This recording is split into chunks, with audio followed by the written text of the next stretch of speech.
Dans cette leçon, nous allons commencer la modélisation de notre pince. Pour ça, je viens sélectionner ici, en premier lieu, une boîte que je viens glisser-déposer sur le plan de construction. Je vais maintenant zoomer ici sur l'objet. Donc pour ça, je me tourne vers l'icône qui est ici, ajuster la vue ou raccourci F. Je vais dézoomer légèrement en tirant la molette vers moi et je vais faire tourner légèrement la vue. Cet élément va faire 30 mm de long par 3 mm de profondeur et 5 mm de haut.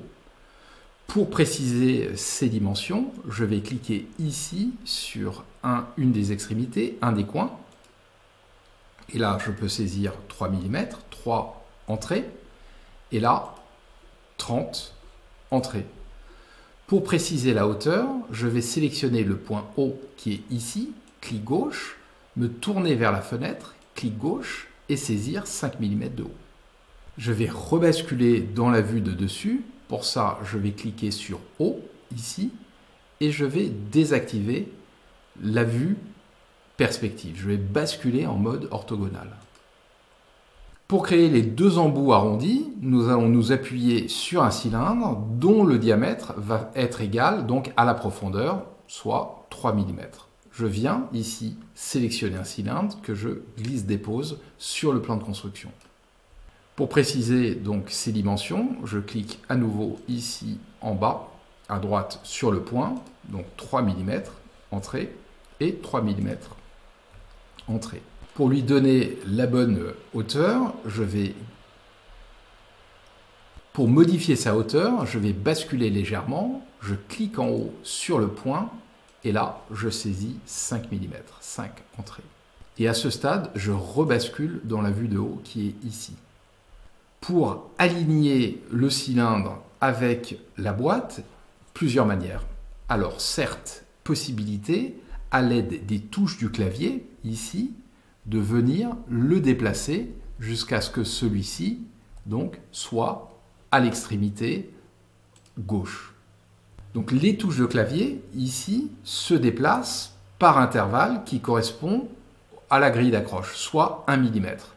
En l'occurrence, ici, nous sommes, ou disons que le centre du cercle est positionné à un demi-millimètre de l'extrémité. Pour ça, je vais modifier ici la grille d'accroche. Je vais cliquer sur grille d'accroche et sélectionner 0,5 mm. Et à ce stade, j'appuie sur la flèche droite pour positionner le cercle, donc à l'extrémité. Pour réaliser l'embout arrondi à droite, je vais dupliquer ce cylindre. Donc pour ça, je peux le sélectionner ici, et là, je vais trouver un outil qui est dupliquer et répéter. Donc là, je clique, et le voici donc dupliqué. Pour l'instant, il se superimpose, nous ne le voyons pas. Mais si j'appuie sur la flèche de droite ici, le voici qui se dédouble. Je zoome à nouveau ici sur l'ensemble des objets. Donc pour ça, je désélectionne et je clique sur ajuster à la vue. Je peux maintenant sélectionner donc le cercle, le cylindre le plus à droite ici et le déplacer de cette manière avec la flèche. Je zoome à nouveau maintenant pour avoir une bonne visibilité sur l'extrémité ici et là je le déplace. Je reviens ici à la vue d'ensemble et je vais donc tout sélectionner pour unir l'ensemble de ces solides en un corps solide. Donc pour ça, j'ai la possibilité d'en sélectionner un premier et pour ajouter à la sélection, donc je fais un majuscule et clic gauche. Il y a une autre manière de sélectionner, c'est la sélection avec la fenêtre. Pour ça, je vais partir de la gauche, clic long, ici est persistant, et ma fenêtre englobe l'ensemble des objets, et je relâche le clic, voici mes 3 objets sélectionnés. Tinkercad me le confirme, j'ai ici Shape, donc forme, 3 formes sélectionnées.